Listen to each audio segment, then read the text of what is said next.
देखिए, लोकसभा चुनाव की उद्घोषणा हो चुकी है और इसके साथ ही पार्टियों का समीकरण जो है वो बनता बिगड़ता दिख रहा है। ऐसे में कल बीजेपी के लिए बेहतरीन दिन रहा, जहां सीता सोरेन ने बीजेपी का दामन थामा। वहीं दूसरी तरफ आज बीजेपी के लिए एक झटका रहा। जेपी पटेल, जो कि एक वक्त पर बीजेपी के लिए बड़ा चेहरा माने जा रहे थे और नेता प्रतिपक्ष के तौर पर भी उनका नाम सामने आ रहा था, ऐसे में जेपी पटेल ने आज बीजेपी का दामन छोड़ते हुए कांग्रेस का हाथ पकड़ा है। हमारे साथ बातचीत के लिए यहाँ पर बीजेपी विधायक भानु प्रताप शाही जी मौजूद है। सर, कितना बड़ा झटका आप लोग मानकर चल रहे हैं? चुनाव में तो झटका है कितना बड़ा, लेकिन पार्टी को नुकसान कितना है? देखिए, जेपी जी को जाने से झटका हो सकता है मीडिया वाले लोगों को लगा हो, भाजपा को झटका नहीं लगा है। हम लोगों का ऐसा लगता है कि थोड़ा बोझ कम हुआ है। इसलिए मैं इस बात को बोल रहा हूँ कि जब आप पार्टी से बहुत ज़्यादा उम्मीद करते हैं और आप सोचते हैं कि पार्टी में केवल हम ही हैं और सब पद हमको चाहिए, तो वैसे परिस्थिति में आपके डिमांड को कोई पूरा नहीं कर सकता है।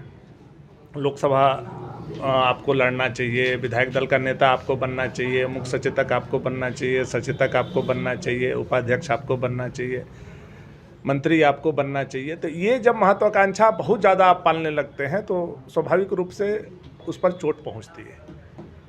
और अति महत्वाकांक्षा में ही ये कांग्रेस में गए हैं। अभी आप चाह रहे कि हजारीबाग सीट जो है वो उन्हें दी जाएगी। अब कांग्रेस तय करेगी ना, कांग्रेस को तय करना है कि हजारीबाग सीट दे करके कहाँ से जेपी पटेल जी को लड़ा के हराना है। ये तो तय तो कांग्रेस को करना है। कोडरमा से हरवाएंगे वो, कि हजारीबाग से हरवाएंगे, कि गिरिडीह से हरवाएंगे, जहाँ भेजेंगे वहाँ हारना तो उनको निश्चित है। तो ये तय कांग्रेस को करना है, हम लोगों को करना नहीं है। हम लोगों को बस यही बोलना है कि जो उन्होंने 4 साल 3 महीने इस सरकार के खिलाफ संघर्ष किया हम लोगों के साथ, अब उनको ये जवाब देना मुश्किल होगा। ये जो हेमंत सरकार पार्ट 1 और पार्ट 2 के गलत नीतियों का विरोध आप सदन के अंदर सदन के बाहर जो कर रहे थे, क्या ऐसा एकाएक हुआ कि आप पुनः फिर उसी धारा में जा कर के उनके समर्थन में खड़े हो गए? तो सवाल जब जनता इनसे पूछेंगे तब इनको जवाब देना मुश्किल होगा, तब इनको पता चलेगा कि हमने गलती किया है। अच्छा, 2 बार से जो है ये विधायक रहे हैं जेएमएम से, फिर बीजेपी का दामन थामा और अब कांग्रेस। जेएमएम क्यों नहीं गए, कांग्रेस क्यों गए? नहीं, देखिए, वो शायद सीट शेयरिंग में हजारीबाग के लिए या गिरिडीह के लिए जहाँ कहीं भी रहा हो, दोनों कांग्रेस को शायद गया है सीट, इसलिए वो ऐसा सोच करके गए होंगे, या पार्टी उनको बोली होगी कि आप आएंगे तो लोकसभा हम लोग लड़ाएंगे, तो वो सोच करके गए होंगे। अब उनका सोच है, लेकिन जब चुनाव हारेंगे तब उनको पता चलेगा कि कितना बड़ा उनको नुकसान हुआ है। पार्टी भाजपा में उनको क्या क्या नहीं मिला, पद, प्रतिष्ठा, सम्मान, और यहाँ से लेकर के दिल्ली तक उनकी पूछ जो थी वो साख पर बट्टा उन्होंने खुद लगाने का काम किया।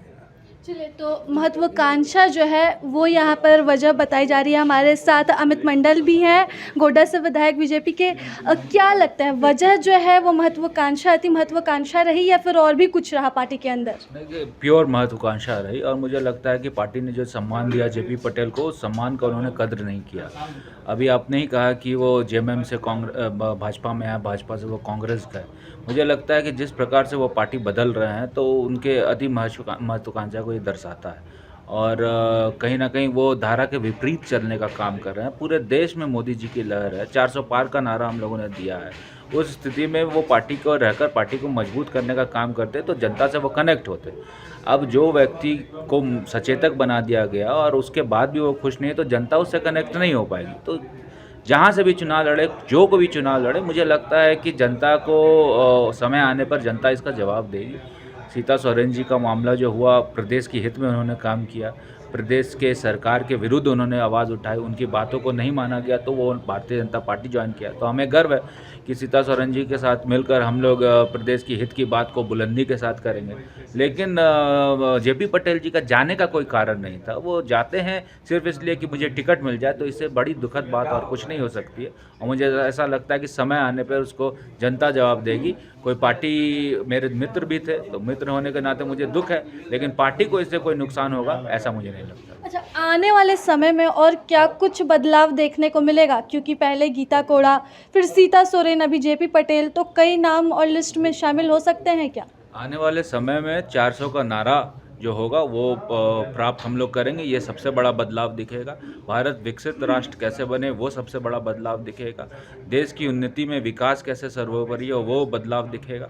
और आने वाले समय में मुझे ऐसा लगता है कि जो दल बदलू ऐसे नेता हैं उसको जनता जवाब देगी, ये बदलाव दिखेगा। तो लोकसभा चुनाव की उद्घोषणा के साथ ही यहाँ पर नेताओं का पार्टी छोड़ने और दूसरे पार्टी का दामन थामने का दौर जो है वो शुरू हो चुका है। कतार में अभी और भी कई विधायक शामिल हैं। इंतज़ार रहेगा कि कब तक जो है विधायकों की लिस्ट जो है फाइनल होती है और कौन किस पार्टी में शामिल होता है। फिलहाल इसके साथ प्रभात खबर से मैं राजलक्ष्मी। प्रभातखबर.com, विश्वास वही, रफ्तार नहीं।